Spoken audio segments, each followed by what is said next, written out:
पश्चिम में गुर्जर बिरादरी की जुड़ गई है तो 10 पार्टी हो गई। माननीय मोतीलाल शास्त्री जी ने 2000 में राष्ट्रीय समानता दल बनाई और पूरे देश में इन्होंने काम किया और आज पूरे देश में एक कुशवाहा मौर्य शाक्य सैनी समाज के बीच एक बहुत चर्चित चेहरा है। इन्होंने अखिल भारतीय कुशवाहा महासभा के लंबे समय तक राष्ट्रीय अध्यक्ष रहे और फिर पार्टी बनाई पूरे देश में पहले और पहली बार इनकी पार्टी मध्य प्रदेश में 2 बार विधायक का सीट भी 2 विधायकों का सीट भी जीती। तो ये प्रभावशाली चेहरा है जो आपके साथ जुड़े हुए हैं, जो इस प्रदेश में लगभग यानी पिछड़े वर्ग में यादव के बाद तो सबसे बड़ी पिछड़े वर्ग में बिरादरी है शाक्य मौर्य कुशवाहा और सैनी की, उसको जोड़ने का आपने काम किया है और लोग मोर्चा में जुड़े हैं तो ये सारा वोट लोग मोर्चा के साथ आएगा। हमारे साथ अभी आपने सुना भाई घनश्याम कोहली जी को, ये बसपा में काफी लंबे समय तक काम किए, वहां पर उनकी रीत से संतुष्ट हुए। जो लड़ाई बहुजन समाज की बसपा ने लड़ने का मिशन शुरू किया था, वो जब मिशन फटक गया तो इन्होंने स्वतंत्र जनता राष्ट्र पार्टी बनाई और आज पूरे देश में आपने अभी आपका बहुत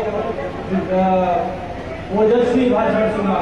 आपका कहना था जब तक आप शासन सत्ता में नहीं आएंगे अपनी समस्या का समाधान नहीं कर पाएंगे। इन्होंने पूरे देश में कोई समाज में और अन्य दलित पिछड़े तमाम समाजों में काम किया है, विशेष रूप से कोली समाज। आज पूरे देश में ऐसा कोई जिला नहीं है, ऐसी कोई विधानसभा नहीं है जहाँ कोली समाज के लोग न हो। तो ये भी वोट आपके साथ जुड़ेगा और भाई दिनेश ठाकुर जी का तो जलवा देख ही रहे हैं पूरे प्रदेश में। महाप्रतिनिधि के खाली जो खानदान है वो लगते आ गए और मैं आपको यकीन दिलाता हूँ हम लोग सब जुड़े हुए हैं तो एक बड़ा कारवां इसमें बन रहा है। हमारे साथ हमारे डॉक्टर शिव प्रसाद विश्वकर्मा अब तक हम हमारी संघर्ष पार्टी के लिए राष्ट्रीय अध्यक्ष रहे, पूर्व हो गए, समाज संरक्षक मंडल के अध्यक्ष हैं, बहुत ही प्रखर वक्ता है। और मैं आपको बता दूं डॉक्टर शिव प्रसाद विश्वकर्मा ने पूरे देश के विश्वकर्मा बढ़ई लोहार समाज ठठेरा समाज को ये करने में कम से कम 20 साल अपनी जवानी खपा दी है और पूरे उत्तर प्रदेश में विश्वकर्मा समाज में आपका बहुत ही प्रभाव है। आप संघर्ष पार्टी के पूर्व राष्ट्रीय अध्यक्ष रहे हैं, आप विश्वकर्मा समाज का वोट जोड़ेंगे। हमारे बीच डॉक्टर DP अशोक जी है, IPS रहे हैं और सेवा काल में बहुत ही क्रांतिकारी व्यक्तित्व रहे हैं। जहाँ जहाँ रहे बहुजन समाज के महापुरुषों की विचारधारा, बाबा साहब की विचारधारा, संविधान की रक्षा की बात, संविधान को लागू करने के बाद दलित पिछड़े शोषित वंचित समाज के हक हिस्से की बात करते रहे और प्रशासनिक पद पर रहते हुए जितना संरक्षण दे सकते हैं, जितना सुरक्षा दे सकते हैं, उतना इन्होंने वंचित समाज के लोगों को संरक्षण दिया। ये जो समानांतर सभा चला रहे हैं, 30 जिला उनको होगी कि वो समानांतर सभा चलाएं। बात जुड़े नहीं सुनना हो तो आप बाहर निकल जाए। तो ऐसे ऐसे विभूतियाँ जुड़ी हैं हमारे साथ। अशोक जी के पिताजी हम लोगों के दोस्त रहे और हम जब सिटी मजिस्ट्रेट थे सीतापुर में तो वहाँ PSC में या सीतापुर में शायद प्रशिक्षण केंद्र में बड़े पद पर थे। बड़े लंबे समय तक हम लोगों ने मिशन का काम किया और पहली बार मैं आपको बता दूं कि हम दोनों लोगों ने मिलकर के सीतापुर में बुद्ध पूर्णिमा के समय बड़े विशाल बुद्ध पूर्णिमा कार्यक्रम का शुरुआत किया और वह परंपरा सीतापुर में आज तक चली आ रही है।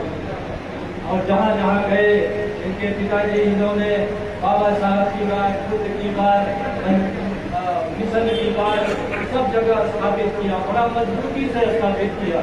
और उन्हीं के पद चिन्हों पर चल करके आज आप वंचित समाज की बात, बाबा साहब के मिशन को आगे लेकर चल रहे हैं, वो भी हमारे साथ जुड़े हुए हैं। तो हमारे साथ पश्चिम से आज आपके बीच नहीं आए, राजकुमार सैनी जुड़े हुए हैं, जिनकी की लोकतंत्र सुरक्षा पार्टी है। हरियाणा में जैसे आपके उत्तर प्रदेश में पिछड़ों में एक जाति विशेष का वर्चस्व हो गया है, उसी प्रकार हरियाणा में जाट शाही बहुत थी। अगर मुख्यमंत्री बनेगा तो जाट बनेगा, नौकरी मिलेगी तो जाट को मिलेगी, टीका मिलेगा तो जाट को मिलेगा, अगर बिल्डर होगा तो जाट होगा। सब कुछ उनको चाहिए, उनको समृद्धि भी चाहिए, उनको सत्ता भी चाहिए। डॉक्टर राजकुमार सैनी ने अति पिछड़ों के अधिकार और हितों की जो हरियाणा में लड़ाई लड़ी, आज उसी का परिणाम है कि नायब सैनी को मजबूरी में भाजपा को वहां पर मुख्यमंत्री बनाना पड़ा। ऐसी विभूतियां हम लोगों के साथ जुड़ी हुई है, जो आपकी लड़ाई को बहुत मजबूती से लेकर चलेगी। मैं बता देना चाहता हूँ कि हम लोगों ने मिलकर के जब 9 दलों का लोग मोर्चा बनाया था, तो ये हम लोगों ने तय किया था कि अब हम किसी के साथ गठबंधन नहीं करेंगे। सारी जनता वर्तमान भाजपा सरकार से उबी हुई है। आज पूरे देश में गुंडई का माहौल शासन सत्ता द्वारा एक बना रखा है। विद्यालय बंद किए जा रहे हैं, रोजगार समाप्त किए जा रहे हैं, आरक्षण समाप्त किए जा रहे हैं। दलित पिछड़ों को, वंचित समाज के लोगों को देखिए तो जहाँ उनकी पिटाई हो रही है, कुटाई हो रही है, बेइज्जती हो रही है, और महिलाओं के साथ भी तमाम अपमानजनक बातें हो रही है। तो ऐसी सरकार जो सामंतों की है, जो उच्च वर्गों की है, जो उच्च वर्गों का ही ध्यान रखती है, जो आज वंचित पिछड़े दलित शोषित समाज पर अत्याचार कर रही है, उनको शिक्षा से, उनको समृद्धि से, उनको बिजनेस से, और उनके तमाम मजदूर है। आज हमें गांव में मजदूरी तक नहीं मिल रही है, तो कैसे अपना पेट पालेंगे, कैसे अपना चलाएंगे। और विद्यालय किए जाते हैं, अस्पतालों की बुरी दशा है, बुरी दशा है, इनको भगाना है।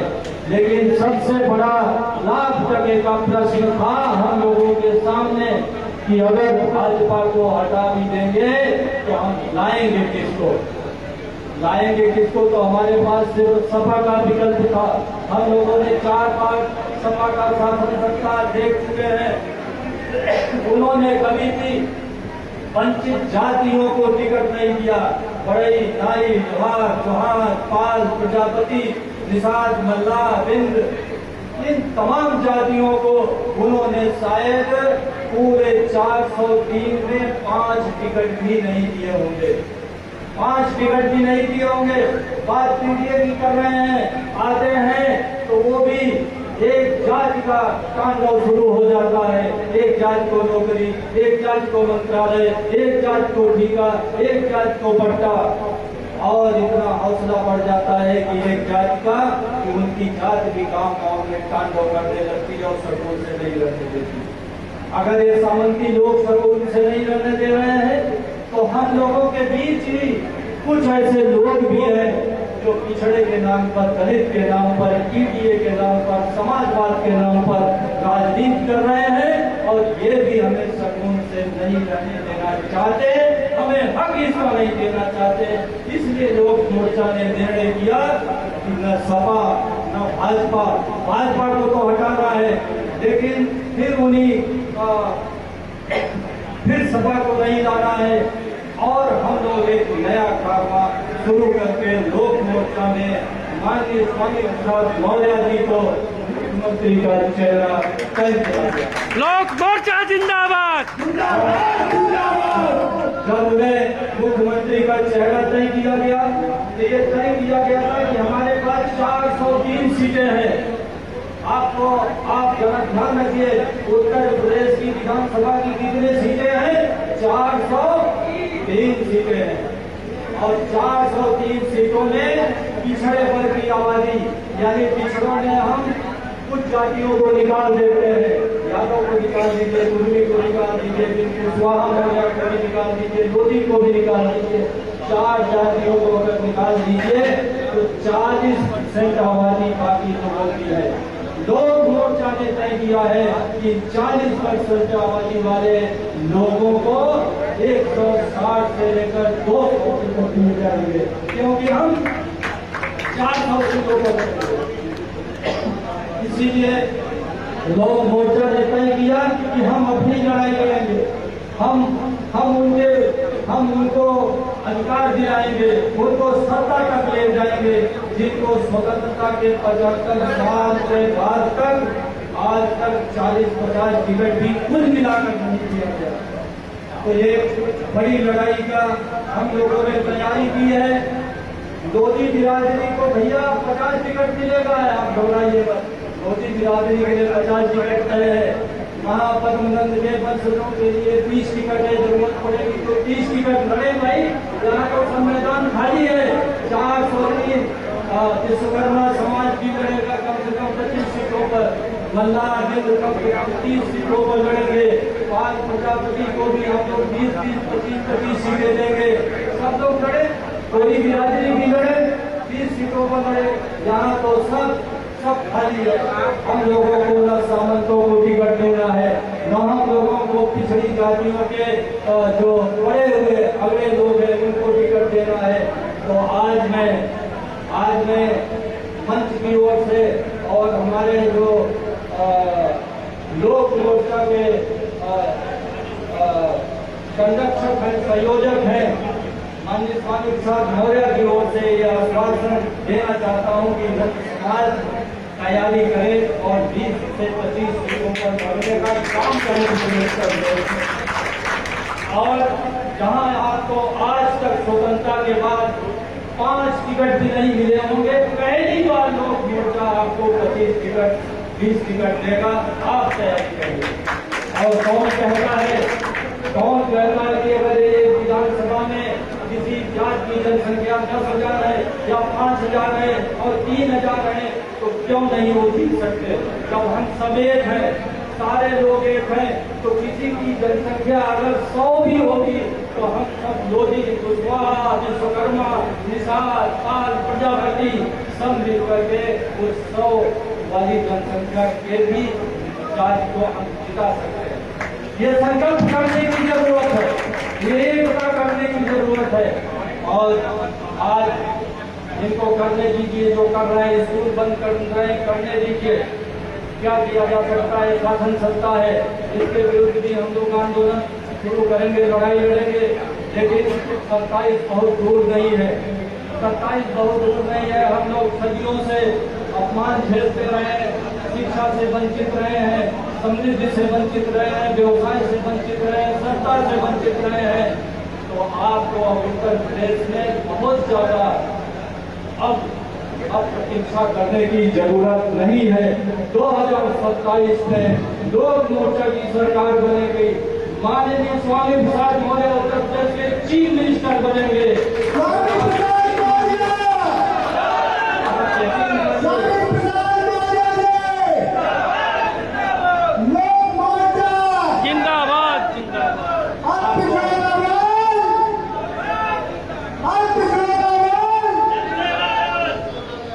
आपको पता होना चाहिए, हम लोग तमाम लोग मंचों से उपदेश देते हैं, अरे पढ़िए, जो चाहेगा वो पढ़ लेगा। ये कहाँ से पढ़ लेंगे जब विद्यालय ही नहीं है तो गरीब आदमी का बच्चा कहाँ से पढ़ लेगा? हम लोग कहते हैं अरे भाई चंदा करके जगह प्राइवेट स्कूल खोले, कितना चंदा करके, कहाँ पैसा हम लोग यहाँ मजदूरी करके किसी तरह परिवार पाल रहे हैं, कहाँ से चंदा करके private school, junior school, high school और इंटर कॉलेज पका देंगे? और उत्तर प्रदेश सरकार का बजट कितने का है पता है आपको? 8 लाख करोड़ का बजट है 1 साल का। यानी 40 साल में उत्तर प्रदेश सरकार कितना खर्च करती है? 40 लाख करोड़। कितना खर्च करती है? 40 लाख करोड़। अगर एक साथ मात्र 8 लाख करोड़ में से 1 लाख करोड़ खर्च हो जाए तो 1 लाख उत्तर प्रदेश के विद्यालय 1-1 करोड़ लगा करके जूनियर हाई स्कूल विश्व स्तरीय बनाए जा सकते हैं। हमारे चिकित्सालय एम्स रैंक के बनाए जा सकते हैं। भारत में धन दौलत की कमी नहीं है, उत्तर प्रदेश में तो बिल्कुल कमी नहीं है। भारत में सबसे समृद्ध प्रदेश है, लेकिन यहाँ की जनता सबसे गरीब है, क्योंकि यहाँ अब तक जो शासन सत्ता में आए उनको जनता की चिंता नहीं थी, उनको पिछड़े जमात की चिंता नहीं थी, उनको पिछड़े जमात की चिंता नहीं थी। अब आपके शिक्षा की, आपके बच्चों का, आपके महिलाओं के सम्मान का, किसानों का, नौजवानों का, मजदूरों का, शिल्पकारों का, सबका सम्मान करने वाली और सबको रोजगार से, शिक्षा से, सम्मान से, समता से, न्याय से जोड़ने वाली सरकार 27 में बनने जा रही है। लेकिन ये सरकार बनाना भी हंसी खेल नहीं है। पहले तो पानीपत का युद्ध हुआ करता था, खंडवा का युद्ध हुआ करता था, हल्दी घाटी का युद्ध हुआ करता था और एक दूसरे की सेना गर्दन काट डालती थी, कदम भोग देती थी, कितना कत्लेआम होता था। अब कत्लेआम तो नहीं होगा, आपका गर्दन तो नहीं काटा जा रहा है, लेकिन अगर आप निर्भीकता से, निर्भय होकर, क्योंकि राजपाट की लड़ाई भय के साथ नहीं होती, राजपाट की लड़ाई लालच के साथ नहीं होती, राजपाट की लड़ाई छुपे छुपे नहीं होती। लोग कहते हैं ना, पूर्व में कहावत है कि ऊंट की चोरी निहुरे निहुरे नहीं होती। शासन सत्ता की लड़ाई लड़ने जा रहे हो तो लोक मोर्चा के साथ दिखना पड़ेगा और लोक मोर्चा का एक व्यक्ति तक, हर गांव में, हर परिवार तक, हर सदस्य तक, हर वोटर तक लोक मोर्चा का संदेश ले जाना पड़ेगा। पहली बार इस उत्तर प्रदेश की धरती पर 2027 में माननीय स्वामी प्रसाद मौर्य के नेतृत्व में एक ऐसी सरकार बनने जा रही है जिसमें वंचित समाज के 40% लोग मंत्री होंगे। लोगों को ठीका पट्टा समझे समायोजित किया जाएगा और हमारे पार्टी का एजेंडा है। दूसरा मैं बता दूं कि जिस दिन सरकार बनेगी उसी दिन पहला आदेश जारी होगा कि पिछड़े वर्ग के आरक्षण का हम वर्गीकरण करेंगे। जो 3 भागों में आरक्षण को बांटने का एक बहुत दिन से अल्प पिछड़ों की मांग चल रही है, वो मांग पहले दिन ही पूरी होगी।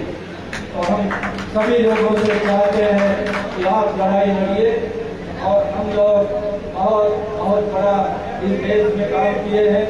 आप सभी जानते हो कि देश में अखंड भारत की नींव महापंथ बनने जारी, जिसके आज रंग वंश के लोग, सैन्य और सविता वंश के लोग जिसके उत्तराधिकारी हैं और जिसकी सेना से, जिसकी बहादुरी से सिकंदर की सेना नाम सुनकर के महापंथ की सेना का सिकंदर के सैनिक लड़ने से मना कर दिए थे।